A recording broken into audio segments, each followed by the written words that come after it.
তাহলে এখানে unconscious patient বলতে বোঝায় যেটা হচ্ছে কি আমাদের মস্তিষ্কের একটাই আছে, যেটা হচ্ছে হাই ফাংশন। কি বলা হয়? High function.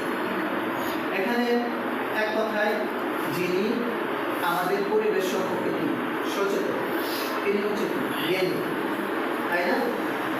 সেটা হচ্ছে কি কনসাসনেস। কি কনসাসনেস। আর একটা হচ্ছে যিনি পরিবেশ সম্পর্কে কি হয় সচেতন, এটা হচ্ছে কি আনকনসাসনেস। এটা কি আনকনসাসনেস। সেক্ষেত্রে হচ্ছে আমরা এখানে কনসাসনেস এবং আনকনসাসনেস দুই ধরনের মানুষ কি করে ওরাল হাইজিন করে, তাই না? তাহলে এখানে আমাদের ওরাল হাইজিনটা কেন করতেছে? যারা আনকনসাসনেস অশিক্ষিত, সেক্ষেত্রে হচ্ছে তাদেরকে কী করতে হবে? আমাদেরকে ওরাল হাইজিন করতে সাহায্য করতে হবে, সাহায্য। এখন যদি প্রশ্ন করে যে কেন সাহায্য, কারণ হচ্ছে তারা অসচেতন হওয়ার বিভিন্ন কারণ আছে, বিভিন্ন কারণ আছে। এক নম্বর যদি আমরা কারণ বলি তাহলে হচ্ছে প্রধানত দুইটা কারণ। প্রধানত কি দুইটা? আমরা যদি শারীরিক জ্ঞান বলি, ফিজিওলজি আমরা যদি যাই, তাহলে হচ্ছে আমাদের প্রথমটা হচ্ছে কি হায়ার ফাংশন অথবা সেরেব্রাল কর্টেক্স। সেরেব্রাল কর্টেক্স এটা কি হয়? ক্ষতিগ্রস্ত। কি হয়? ক্ষতিগ্রস্ত। বুঝতে পারছেন না? ব্রেনের উপর হচ্ছে, ব্রেনের কয়েকটা আগে ভাগ করছে, ঠিক আছে? এটা কি হয়? ক্ষতিগ্রস্ত। এটার কাজ হচ্ছে কি চিন্তা, বুদ্ধি, ঠিক আছে? তারপর হচ্ছে মুভমেন্ট, মানে মোটর সিস্টেম। কি আমরা যে প্রতিনিয়ত আমি যে হাত লাগাচাড়া করতেছি, হাঁটতেছি, চলতেছি, ফিরতেছি, ঠিক আছে? এটাকে আমরা কি বলা হয়? Cerebral cortex. কি সেরেব্রাল কর্টেক্স। এই জিনিসটা তাদের কি হয়? ক্ষতিগ্রস্ত। কি করে? ক্ষতিগ্রস্ত। ফলে কি হয়? মানুষ স্ট্রোকে আক্রান্ত, তাই না? প্যারালাইসিস আক্রান্ত, তাই না? এগুলো কারণে কি হয়? তখন কি ওই মানুষটা কি অক্ষম হয়ে যায়। কি হয়ে যায়? অক্ষম হয়ে যায়। অক্ষম বলতে মানে এগিয়ে, মানে দৈনন্দিন যে তার প্রতিনিয়ত যে কাজগুলো করার কথা, এই কাজগুলো তারা কি করতে পারে? করতে পারে, তাই না? এই জন্য তারা কি হয়ে গেছে? ওই জিনিসগুলো তারপর তারা ওই কাজগুলো তাকে করতে হবে। কাজগুলো কি করতে হবে, না করলে কি হবে? সে বিপদগ্রস্ত, মানে ক্ষতিগ্রস্ত হবে। কি হবে? ক্ষতিগ্রস্ত হবে। এই জন্য আমাদের কি করতে হবে? এবং তাদেরকে করে দিতে হবে। আরেকটা কারণ হয়, সেটা হচ্ছে কি আমাদের, সেটা হচ্ছে কি ফাংশন সিস্টেমিক কিছু ডিজিজ আছে, যেমন ডায়াবেটিস, তাই না? ডায়াবেটিস কি একটা সিস্টেমিক, ঠিক আছে? তারপর হচ্ছে বার্ধক্যজনিত কারণে মানুষ কি হয়? তার কার্যক্ষমতা, দৈনন্দিন কার্যক্ষমতা কি হয়? কমে যায়।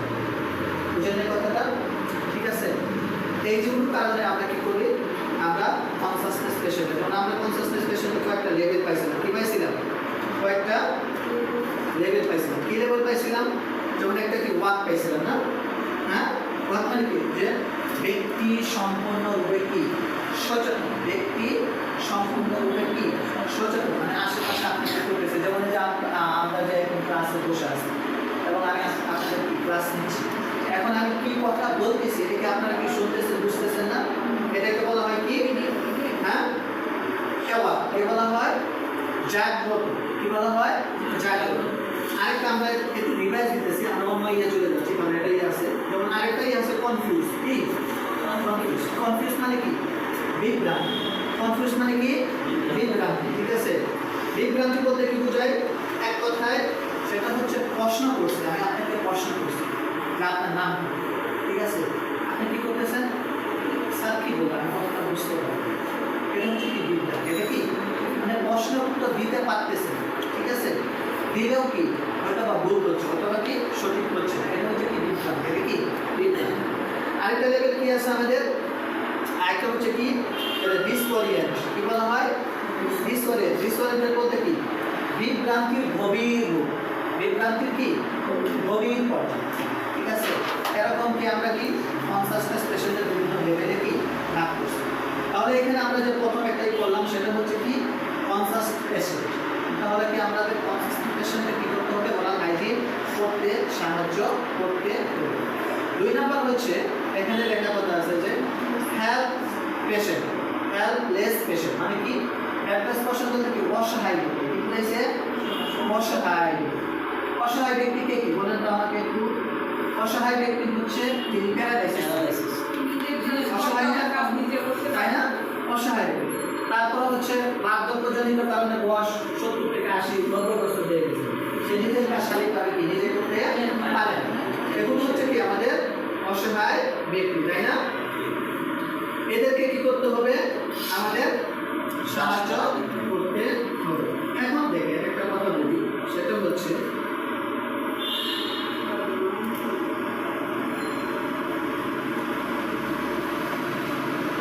অসহায় ব্যক্তিদের আমরা কি করব? ওরাল হাইজিনে সাহায্য করব।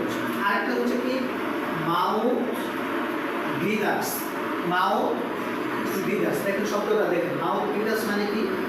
যারা হচ্ছে মুখ দিয়ে শ্বাস নেয়, মুখ দিয়ে কি নেই শ্বাস নেয়, এদেরকে বলা হয় মাউথ ব্রিদার্স। তাহলে এদেরকে কি করতে হবে? আমাদের ওরাল হাইজিন মেনটেন করতে হবে, বুঝতে পারছেন? আরেকটাই আছে, আমরা কারণগুলো আগে করি তারপর আমি একটু ব্যাখ্যা করতেছি। তারপরে হচ্ছে কি আছে oral surgery patient, oral surgery patient, oral surgery patient বুঝলে মানে মুখে কোনো কারণে কি হয়ে গেছে সার্জারি, সেক্ষেত্রে তাকে কি করতে হবে? ওরাল হাইজিন মেনটেন করতে হবে। তারপরে আছে কি পেশেন্ট উইথ ফ্লুইড ডায়েট, ঠিক আছে? মানে যেসব পেশেন্ট তরল জাতীয় খাবার গ্রহণ করে, যখন কোশ্চেন করে আবার এখানে ডায়েট প্ল্যান করা শুধু তরল, মানে যারা একটা হচ্ছে যারা ডায়েট প্ল্যান করে মানে স্বাস্থ্য সচেতন, তাই না? সেক্ষেত্রে তারা তরল খাবার খাবে। তরল খাবার এবং শক্ত খাবারের মধ্যে তফাৎ। শক্ত খাবার খেলে আমাদের যে মাড়ির ভিতরে যে এক ধরনের মানে কী বলা হয় এটাকে ঝিল্লি, মানে মধ্যে ঝিল্লি তৈরি হয় না দাঁতের ভিতরে, যখন আমরা শক্ত কিছু খাবার খাই তখন কি ওই শক্ত খাবার কণার সাথে কী হয়? ওই মুখগুলো কী হয়ে যায়? দাঁতের কণাগুলো মানে ময়লাগুলো কী হয়ে যায়? পরিষ্কার হয়ে যায়। তরল খাবারের সাথে কী হয় না? পরিষ্কার হয় না। এটা একটা কারণ। আর একটা কারণ হচ্ছে দেখেন যে তরল খাবার আর কোন কোন পেশেন্ট, সহজ কথায় যদি আমরা বলি যে পেট পেশেন্ট, পেশেন্ট পেট পেশেন্ট, পেট পেশেন্ট বলতে কী বোঝায়? যারা সম্পূর্ণ কি বিছানা মানে বিছানা সজ্জন, কি বিছানা সজ্জন, বিছানা সজ্জন কি কে কে থাকে? ওই যে অজ্ঞান ব্যক্তি, প্যারালাইসিস ব্যক্তি। প্যারালাইসিস ব্যক্তি মানে কি? সে নিজে কি নিজে দৈনন্দিন কাজ কি করতে পারে।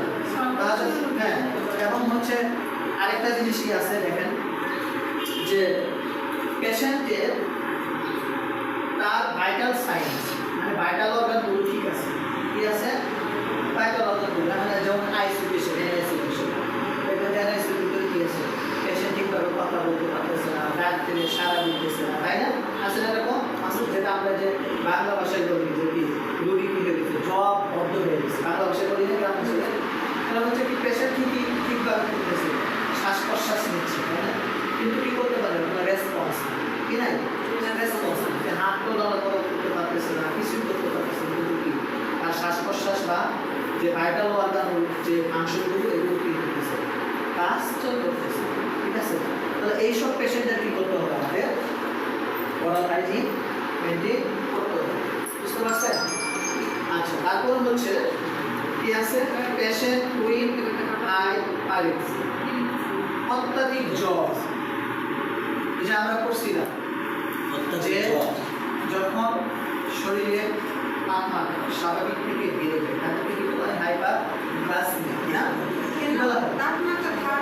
হ্যাঁ, এটা গ্লাইসেমিয়া বলা হয়, হাইপারথার্মিয়া। কি বলা হয়? হাইপারথার্মিয়া। আরেকটা কি বলা হয়? হাইপোথার্মিয়া। সেক্ষেত্রে হচ্ছে আমরা একটা আমাদের আগে পড়াইছি, সেটা হচ্ছে জ্বরের অপর নাম পড়াইছিলাম। জ্বরের অপর নাম কি? পাইলস। এখানে এই শব্দটা আছে, সেটা হচ্ছে কি হাইপার পাইলস। মেডিকেল ভাষায় জ্বরকে ফেভার বলা হয় কি? বলা হয়। আপনাদের অ্যাসেসমেন্ট কোশ্চেন করবে জ্বরের অপর নাম একদম নির্বিধায় বলবে, সেটা হচ্ছে কি পাইলস। কি বলবে? পাইলস। জ্বর বলবে, জ্বর হচ্ছে সাধারণ ইংলিশ ভাষা, কিন্তু মেডিকেল সায়েন্সের ভাষায় বলা হয় কি পাইলস। এই জন্য এখানে হাইপারথাইরিয়া শব্দটা ব্যবহার করা হয়। মানে হাইপার মানে কি? উচ্চ,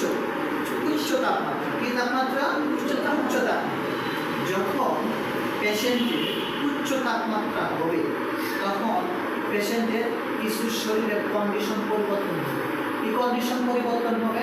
যেমন তার ডিহাইড্রেশন। কী হবে? ডিহাইড্রেশন। ডিহাইড্রেশন মানে কি? পানি শুকিয়ে যাবে। ঠিক আছে। আর কী হবে? তার মুখ শুকিয়ে যাবে। মুখ শুকিয়ে যাবে, ঠিকভাবে কথা বলতে পারবে না। এক কথায় সেটা হচ্ছে কি nasal cavity and mouth cavity কী হয়ে যাবে? শুকিয়ে যাবে। আর যখন শুকিয়ে যাবে বিশেষ করে হচ্ছে তখন এই যে ব্যাকটেরিয়া যেগুলো আছে এগুলো কি তাড়াতাড়ি কি পুনর্গঠন হবে। কী করবে? পুনর্গঠন। তখন কী হবে?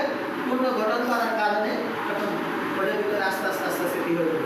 ইনফেকশন হবে। কী হয়ে যাবে? ইনফেকশন হবে। এই জন্য হচ্ছে জ্বর হলে কী করতে হবে? জ্বর হলে যেমন আরেকটা হচ্ছে বলে না যে আমার মুক্তিটা দিতে হয়ে গেছে, খাই কি ভালো লাগে, বুঝতে পারছেন? এগুলো আমাদের যখন জ্বর হবে, কারণ জ্বর হলে তখন কী করতে হবে? আমাদের ওরাল হাইজিন মেনটেন করতে হবে। কারণগুলো তো বুঝতে পারছেন যে কেন এগুলো কিন্তু প্রয়োজনীয়তা। তারপর কি আছে? Patient on oxygen inhalation. Inhalation শব্দের অর্থ হচ্ছে কি? গ্রহণ করা। কি করা? গ্রহণ করা। যেসব পেশেন্ট কি করে? অক্সিজেন গ্রহণ করে। কি করে? Oxygen.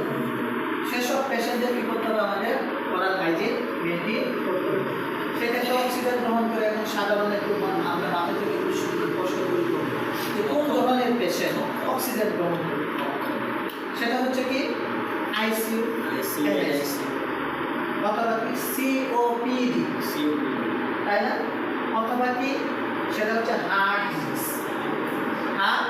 Disease, heart failure, heart stroke, brain stroke, ঠিক আছে? তারপরে প্যারালাইসিস, অথবা কি হাঁপানি, তাই না? এইসব পেশেন্টের কী করতে হয়? অক্সিজেন কী দিতে হয়? অক্সিজেন।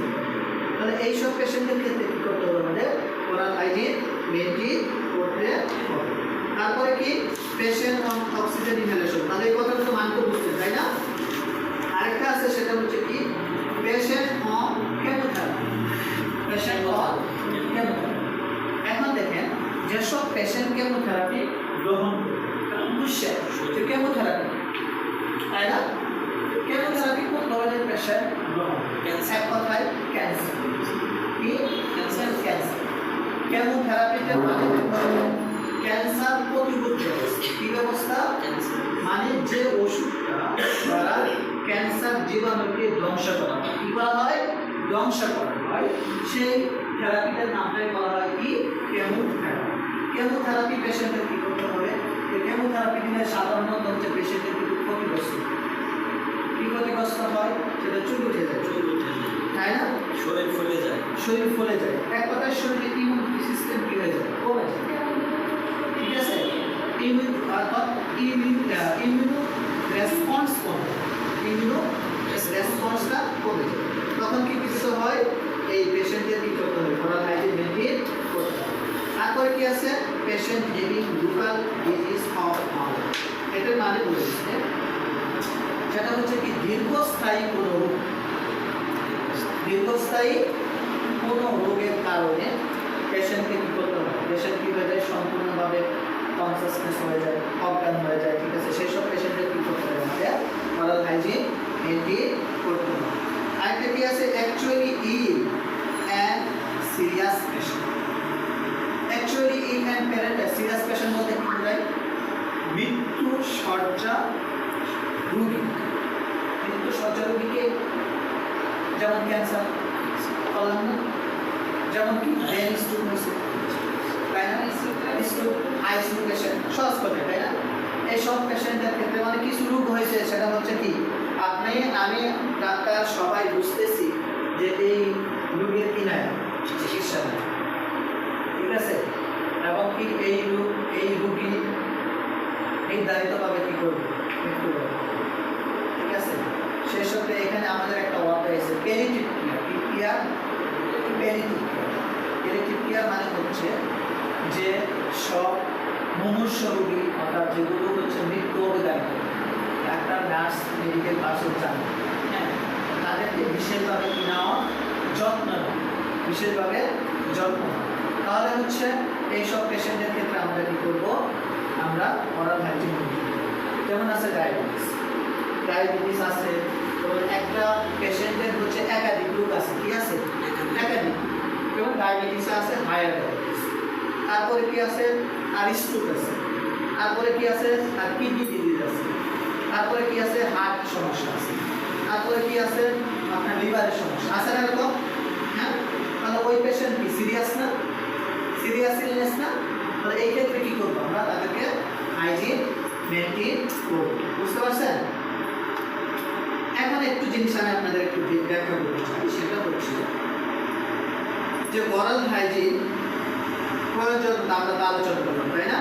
এখন একটু দেখুন, সেটা হচ্ছে আমাদের মুখের সাথে সম্পৃক্ত কি সাধারণ ভাষা, দাঁত, জিহ্বা, নাড়ি, তাই না, এগুলি তো না, এগুলোর সাথে কি আছে এখানে দেখেন, এখানে আসবো, এগুলোর সাথে আমাদের কি আছে রোগের সম্পর্ক আছে, কি আছে রোগের সম্পর্ক। এই যে তারপরে লাইনটা আছে, তারপরে লাইনটা দেখেন, complication May arise if anybody neglected of mouth care, মানে কি মুখের যত্ন যদি না নেওয়া হয় তাহলে কি হবে, আস্তে আস্তে জটিলতা এবং কি সমস্যা বৃদ্ধি কি হবে। অ্যারাইজ মানে কি বৃদ্ধি পাওয়া না, অ্যারাইজ মানে কি বৃদ্ধি পাওয়া। অর্থাৎ যদি আমরা মুখের যত্ন ঠিকভাবে না নিই তাহলে কি হবে আমাদের, হ্যাঁ তাহলে হচ্ছে আমরা সমস্যা জটিলতা সমস্যা সৃষ্টি হবে, কি হবে জটিলতা সৃষ্টি সমস্যা। এখন জটিলতা সৃষ্টি কি এখন দেখেন, প্রথম হচ্ছে কি ব্লিডিং গামস আছে না শব্দ, ব্লিডিং গামস, মাড়ি থেকে কি হবে রক্ত পড়ে, মাড়ি থেকে রক্ত পড়ে। এখন বলুন তো মাড়ি থেকে রক্ত পড়ার কিছু কারণ বলুন তো আমাকে, কি কি কারণে মাড়ি থেকে রক্ত পড়ে কেউ বলতে পারবেন? কি কি কারণে মাড়ি থেকে রক্ত পড়বে বলতে পারবেন? মাড়িতে ঘা হওয়া, মাড়িতে ঘা হওয়া, আর ফুলে যাওয়া, আর কি তারপরে ইনফেকশন, আর কি হতে পারে? এক নাম্বার কারণ হচ্ছে আমরা বলবো মাড়ি থেকে রক্ত পড়ার এক নাম্বার কারণ হচ্ছে ভিটামিন সি ডিফিয়েন্সি, ভিটামিনের অভাব। কিসের অভাব? ভিটামিন। কি ভিটামিনের অভাব? বিশেষ করে হচ্ছে vitamin C, vitamin C. Vitamin C এর অভাবজনিত কারণে কি হয়, মাড়ি থেকে রক্ত পড়ে, একে আমরা কি বলি ইংলিশে ব্লিডিং গামস, কি বলা হয় ব্লিডিং গামস। আরেকটা কি কারণে হতে পারে, সেভার ইলনেস, সেটা হচ্ছে কি গুরুতর অসুস্থ, কি গুরুতর অসুস্থ, যেগুলো আমরা আগে বললাম। গুরুতর অসুস্থ হওয়া মানে কি তার কি ইমিউন সিস্টেম কি হয় দুর্বল হয়ে যাবে, তাই না। তখন কি হয়ে যাবে, বিশেষ করে হচ্ছে আমাদের যে রক্তকণিকাগুলো আছে, আমাদের রক্তের মানে আমাদের দেখেন আমাদের শরীরে যত কাজ করে কিসে কাজ করে, রক্তের কাজ করে, কি করে রক্ত কাজ করে। আমাদের রক্তের একটা উপাদান আছে ডব্লিউবিসি, কি আছে ডব্লিউবিসি। এই ডব্লিউবিসির প্রধান কাজই হচ্ছে রোগ প্রতিরোধ ব্যবস্থা, এই ব্যবস্থা প্রতিরোধ প্রতিরোধ। তখন কি হয়ে যাবে স্বাভাবিকভাবে, তখন কি রক্তক্ষরণ হবে, কি হবে রক্তক্ষরণ হবে। আরেকটা কি রক্তের কিছু রোগ আছে, কি আছে রক্তের কিছু রোগ আছে, রক্ত ক্যান্সার, কি আছে লিউকেমিয়া, কি বলা হয় কে, ঠিক আছে। এগুলোর কারণে কি মুখ দিয়ে নাক দিয়ে হ্যাঁ মাড়িতে কি পড়ে রক্ত পড়ে, বুঝতে পারছেন। এগুলোর কারণে কি হয়, তাহলে কি করতে হবে তাদেরকে ওরাল হাইজিন মেনটেন করতে হবে। আরেকটা যদি কারণ বলি সেটা হচ্ছে স্বাভাবিক যেটা কারণ, সেটা কি আমরা কি পুর ওরাল হাইজিন। পুর ওরাল হাইজিন মানে কি জানেন, অপরিচ্ছন্নতা। অপরিচ্ছন্নতা থাকলে কি হবে, ওদের মুখের ভিতরে ব্যাকটেরিয়া, ফাঙ্গাল, ভাইরাল ইনফেকশন, কি হবে মুখের ভিতরে ব্যাকটেরিয়া, ভাইরাল, ফাঙ্গাল ইনফেকশন হবে। ইনফেকশন হওয়া মানে কি গা হওয়া, ইনফেকশন মানে কি গা হওয়া, ঠিক আছে। আচ্ছা ইনফেকশন কাকে বলে, খুব দাম আমি আগের ক্লাসে পড়েছি। ইনফেকশন ইনফেকশন হচ্ছে সেটা হচ্ছে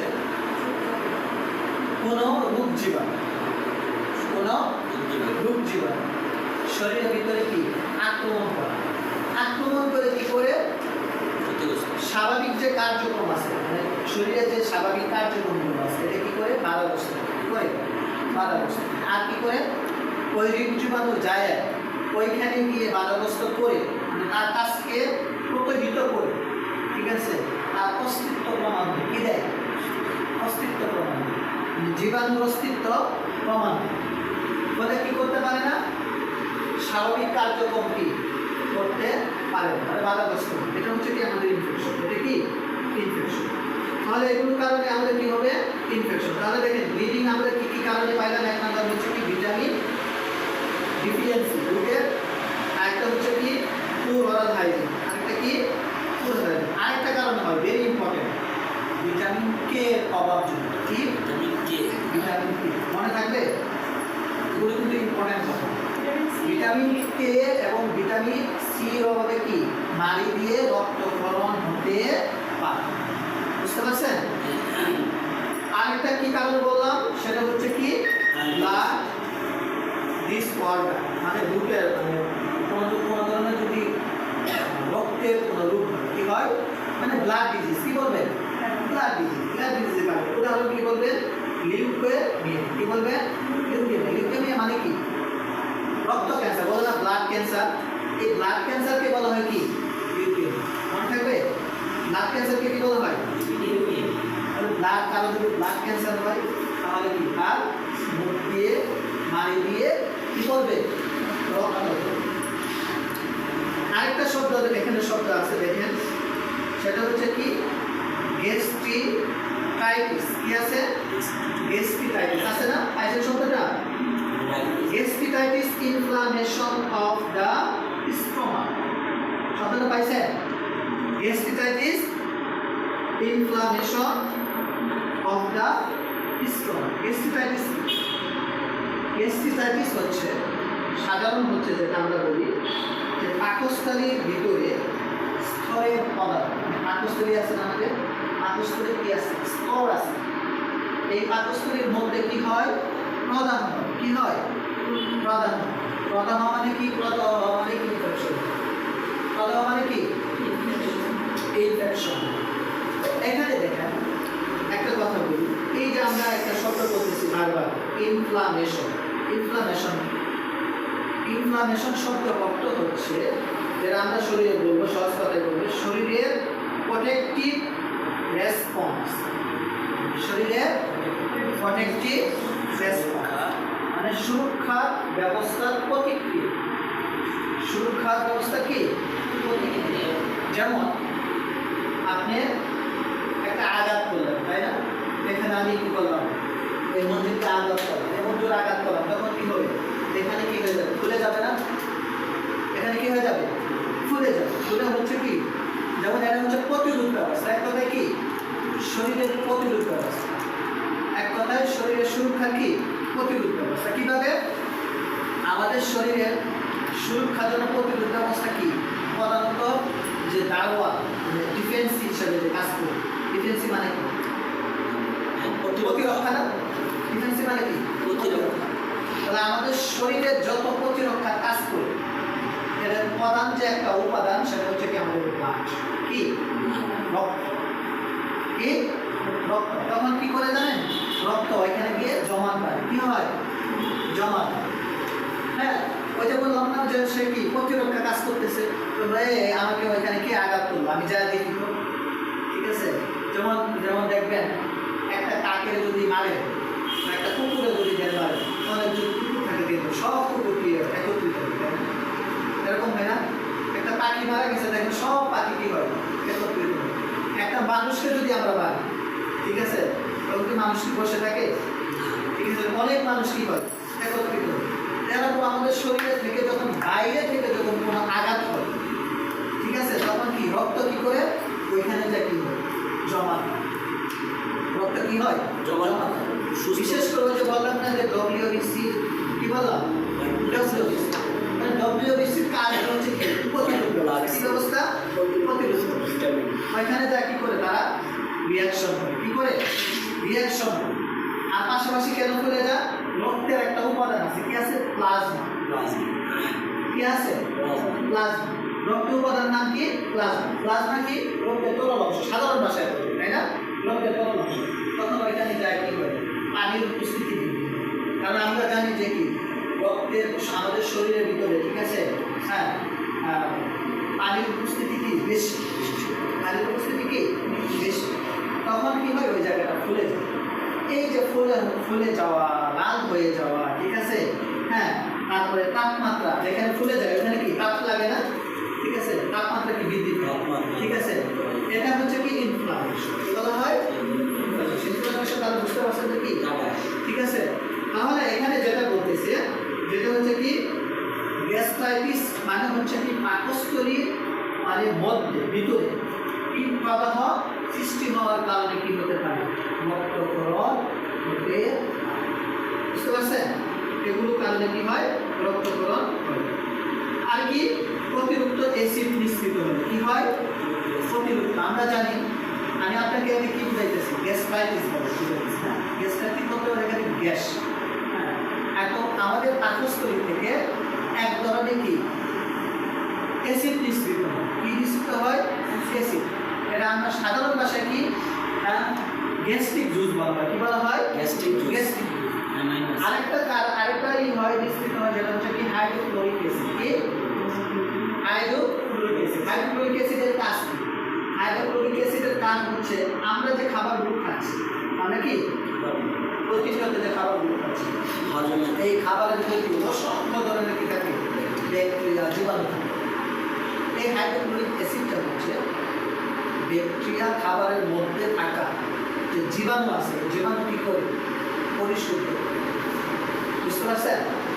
কি করে পরিশুদ্ধ। একটা কথা বলি, আমরা কখনো খাবার খাওয়ার সাথে সাথে পানি খাবো না। আমি বারবার এই ক্লাস করব, কেন জানেন? গ্যাস্ট্রিক জুস হাইড্রোক্লোরিক অ্যাসিড তখনই নিঃসৃত হয় যখন পাকস্থলীর ভিতরে কি খাবার যায়। সবসময় নিঃসৃত হয়। সবসময় যদি নিঃসৃত হতো তাহলে কি হতো? পাকস্থলী কি হাইড্রোক্লোরিক অ্যাসিডের মাধ্যমে পুড়ে ছাই হয়ে যেত। কি হয়ে যেত? ছাই হয়ে যেত। বুঝলেন এই কথাটা? হ্যাঁ, আল্লাহর একটা ক্ষুদ্র, সেটা হচ্ছে যখন মানুষ খাবার খাবে তখনই কি করবে? হাইড্রোক্লোরিক অ্যাসিড কি হবে? নিঃসৃত হবে। কি হবে? নিঃসৃত। আমার কথা বুঝতে পারছেন? তাহলে কি হয়? কারণ হাইড্রোক্লোরিক অ্যাসিড আমি যেটা বললাম যে আমরা বেশি যখন পানি খাবো, খাবারের সাথে কি যখন সঙ্গে সঙ্গে পানি খাবো, তখন কি হাইড্রোক্লোরিক অ্যাসিডের যে ঘনত্ব আছে তখন কি ইয়ে হয়ে যাবে, ঢিলা দেওয়া হয়ে যাবে। এক কথায় বুঝেন নাই? তরল হয়ে যাবে।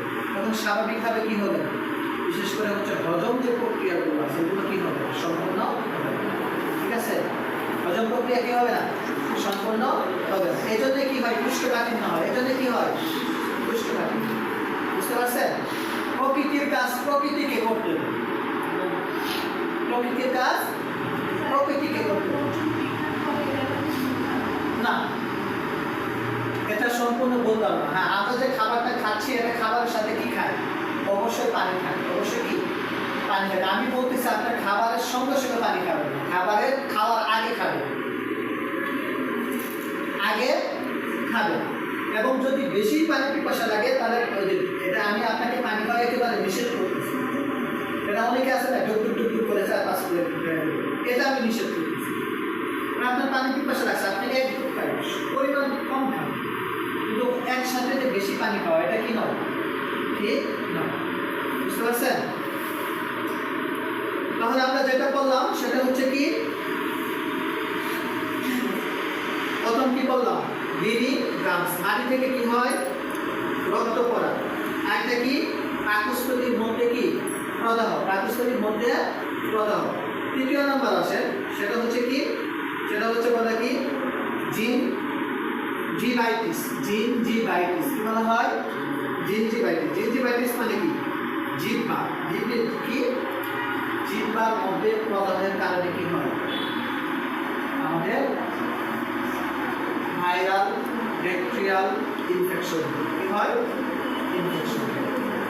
এটার যদি কথা আমরা বলি সেটা হচ্ছে কি, এক কথায় স্যার আরেকটা জিনিস যে ওটার ভিতরে লাল লাল যে ই হয়, হ্যাঁ ওটা আমরা আলোচনা করবো একটু প্রয়োজন করবো। সেটা হচ্ছে দেখেন, সেটা হচ্ছে জিনজিভাইটিস মানে হচ্ছে কি সরি জিবা হবে। জিনজিভাইটিস শব্দের অর্থ হচ্ছে মাড়ির প্রদাহ। কি মাড়ির প্রদাহ বলতে বোঝার নাই, অনেকের আছে না মাড়ি গা হয় ফুলে যায়, জ্বরের কারণে। হয় না এগুলো জট্টুয়া। ফুলে যায়, এগুলো কিসের কারণ হয়?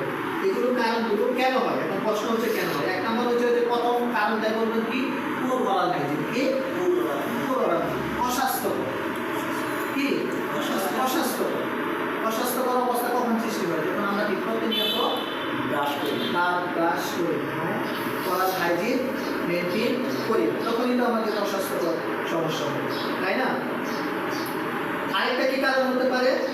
সেটা হচ্ছে আমরা এটা বলা হয় প্লাকলিও অ্যান্ড কাটা। প্লাকলিও অ্যান্ড কাটা এটার মানে কি জানেন? এটার মানে হচ্ছে দাঁতের শক্ত ময়লা। দাঁতের শক্ত ময়লা, দাঁতের শক্ত ময়লা বুঝেন না? যে কয়েকদিন জমা আপনি জমে। দাঁত ব্রাশ করা বাদ দিবেন, জিভাটা দেখবেন দাঁতের ভিতরে কি অবস্থা, বোঝা যায় না? আসার কিছু নেই, এটা কিন্তু সবাই জানে। ওটা আস্তে আস্তে কি দাঁতের ভিতরে কি শক্ত আবরণ সৃষ্টি করে। দেখবেন যে কারোর ভিতরে দাঁত, বিশেষ করে যারা পান খায়, পান খাওয়া মানুষের দেখবেন, বুঝেন না? দেখবেন যে এটা কি করে আস্তে আস্তে কি করে এই যে ব্যাকটেরিয়াল ইনফেকশন এবং ফাঙ্গাল ইনফেকশন অথবা কি ভাইরাস ইনফেকশন, বুঝতে পারছেন? এগুলোর কারণে কি আমাদের আমরা মেনটেন কি মেনটেন করবো বলেন তো? হাইজিন মেনটেন করবো। আচ্ছা, তারপরে হচ্ছে আমরা চলে আসি আর কি কারণে মাড়ির সমস্যা হয়? আর কি কারণে মাড়ির সমস্যা হয়? ভিটামিন, ভিটামিন সি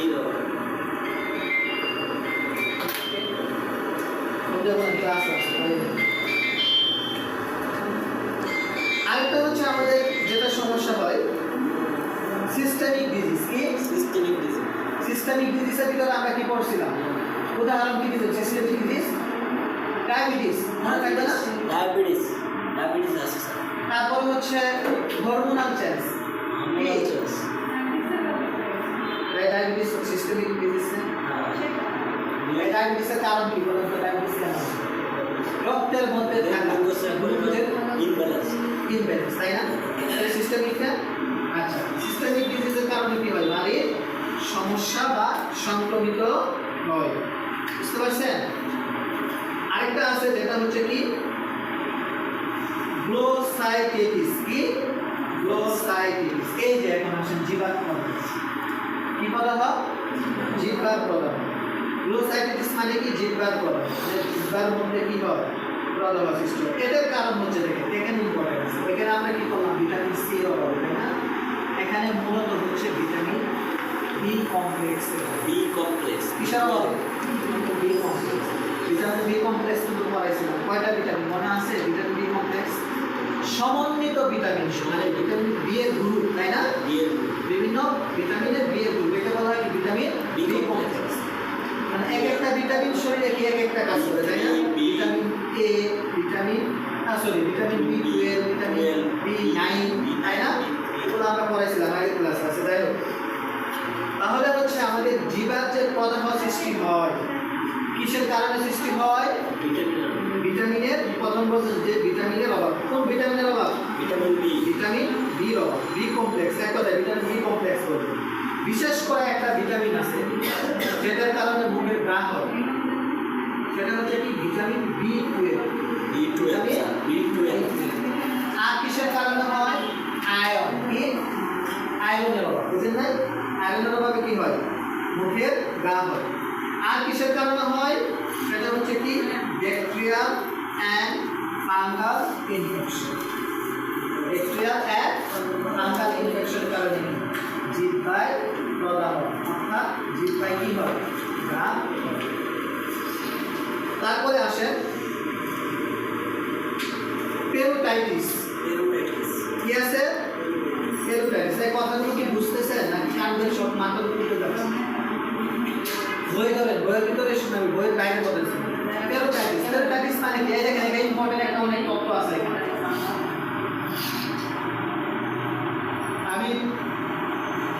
চাইলে রিডিং করাই দিতে পারবো, সমস্যা নেই। আপনারা কিছু শিখেন, ঠিক আছে? এটা আমি চাই যে আপনারা কিছু শিখেন, বিস্তারিত কিছু শিখেন, নিজের অর্গান সম্পর্কে একটু জানেন, হ্যাঁ, যে আমাদের অর্গানে কিছু সমস্যা আছে। পেরোটাইটিস। এখানে দেখেন একটা শব্দ আছে, সেটা হচ্ছে কি পেরোটাইটিস। পেরোটাইটিস পেরোটিড গ্রন্থি। পেরোটাইটিস হচ্ছে এখানে কি পেরোটিড গ্রন্থি থেকে নাম আছে।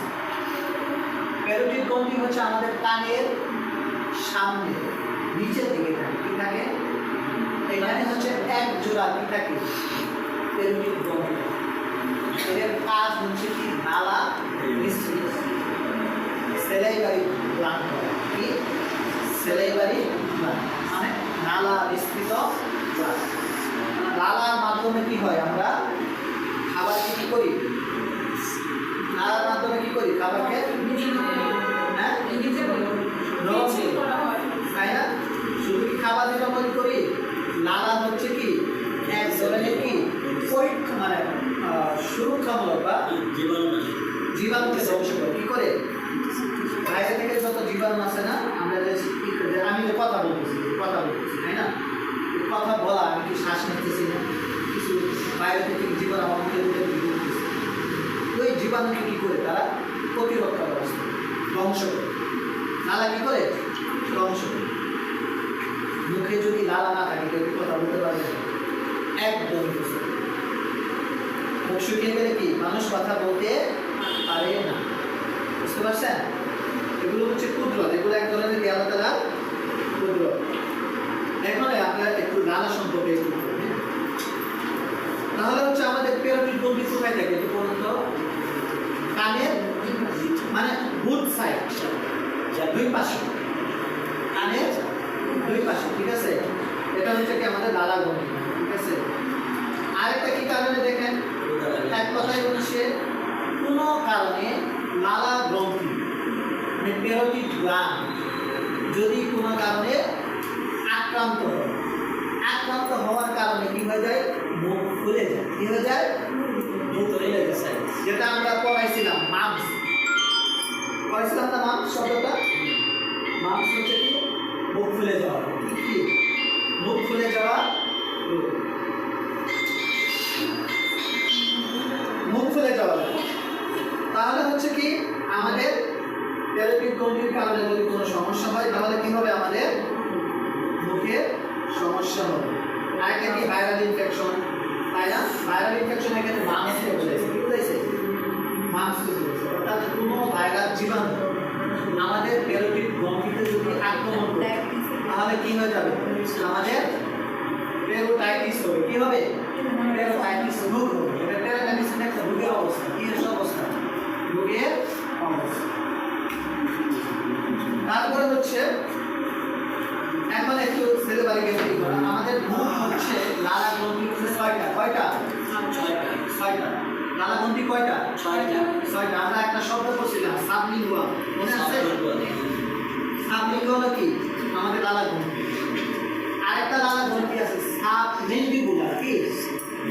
তাহলে দেখেন লালা গ্রন্থি, এখন থেকে আপনাদের কোশ্চেন করবে লালা গ্রন্থি কয়টি, কি কি? স্বতন্ত্র গ্রন্থি, পেরোটিড গ্ল্যান্ড, সাবমেন্ডিবুলার গ্ল্যান্ড, আরেকটা কি সাবলিঙ্গুয়াল, ঠিক আছে? এগুলো হচ্ছে কি আমাদের লালা গ্রন্থি। আপনি চলে যাচ্ছেন?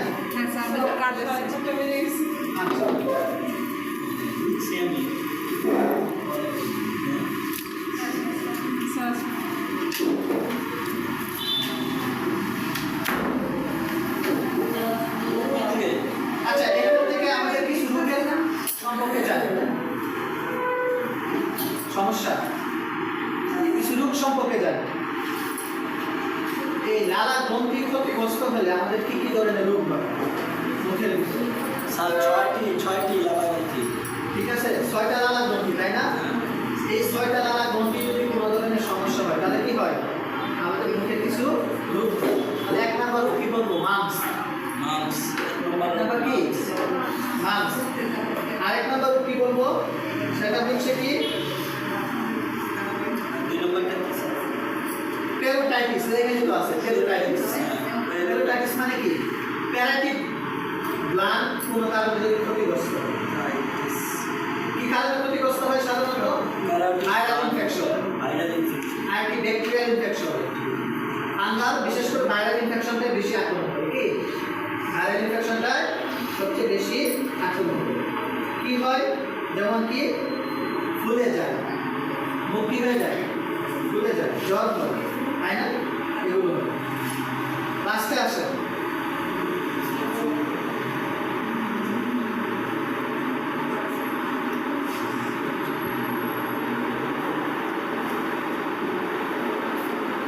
স্টোমাটাইটিস।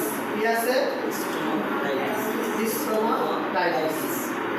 আচ্ছা, এটা পড়াই না, লাস্টে আছে ওয়াটাইটিস। কি আছে? ওয়াটাইটিস মানে কি জানেন?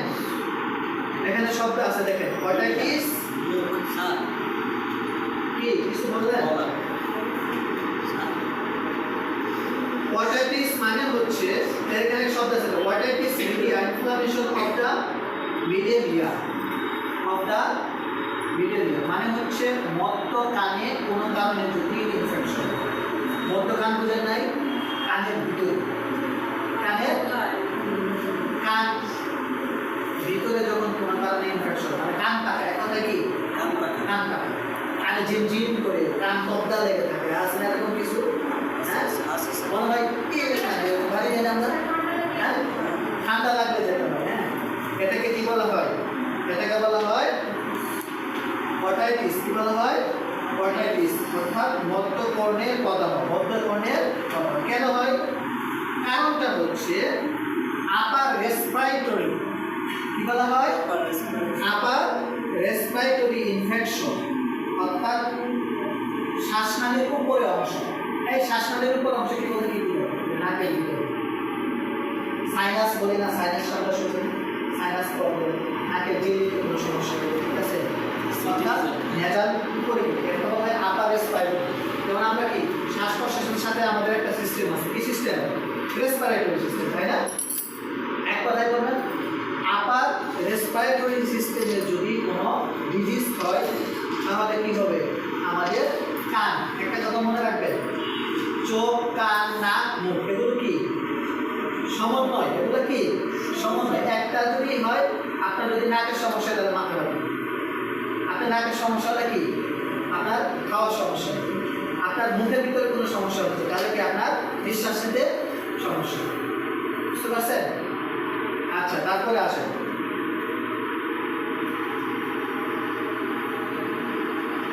লাস্টে কি আছে? লাস্টে কি আছে বলেন? টনসিল। টনসিল সম্পর্কে কেউ কি জানি? টনসিল কি? What is tonsil? টনসিল সারা জীবন থেকে আমরা শুনেই আসি যে টনসিল খুলে গেছে, আমার টনসিলে বলে না। টনসিল হচ্ছে সহজ কথায় যদি আমরা বলি, টনসিল হচ্ছে আমাদের দেহের একটা প্রতিরক্ষামূলক টিস্যু বা অর্গান। ওর প্রধান কাজ হচ্ছে কি করে? বাইরে থেকে রোগ জীবাণু ঢুকলে তাকে কী করে ডিফেন্সি সিস্টেম চালু করে। ডিফেন্সি মানে প্রতিরক্ষা ব্যবস্থা। আমাদের শরীরে এক কথাই বলি, আমাদের শরীরের বাইরে থেকে যত ধরনের রোগ জীবাণু আছে, কি আছে? যত ধরনের রোগ জীবাণু আছে যখন শরীরের ভিতরে প্রবেশ করে, সর্বপ্রথম যে দারোয়ান, যে সেনাবাহিনী, ঠিক আছে, যে পুলিশ বাহিনী কি করে প্রতিরক্ষা করে, তার নামই হচ্ছে টনসিল। তার নাম কি? টনসিল। আমরা হাত করলে টনসিল দেখতে পাই। তাহলে টনসিলের অবস্থানটা কোথায়? টনসিলের অবস্থানটা হচ্ছে আমাদের গলা পিছন দিকে, গলার পিছন দিকে, গুড সাইড। উভয় কি? Good side. এই যে আমরা হাত করলে এক কথায় আমরা আলজিহ্বা বলি না, আলজিহ্বার পিছনে একটু সামান্য কি পিছনে হাত করলে অনেকে টনসিল দেখা যায়। বিশেষ করে যখন টনসিল ইনফ্লামেশন হয়, মানে টনসিলের প্রদাহ হয়, তখন হাত করলে একদম শক্ত বোঝা যায় যে দুই পাশে দুইটা কি, হ্যাঁ, মার্বেলের মতো, তাই না? জলপাইয়ের বিচির মতো কি হয়ে গেছে, শক্ত হয়ে গেছে। এটা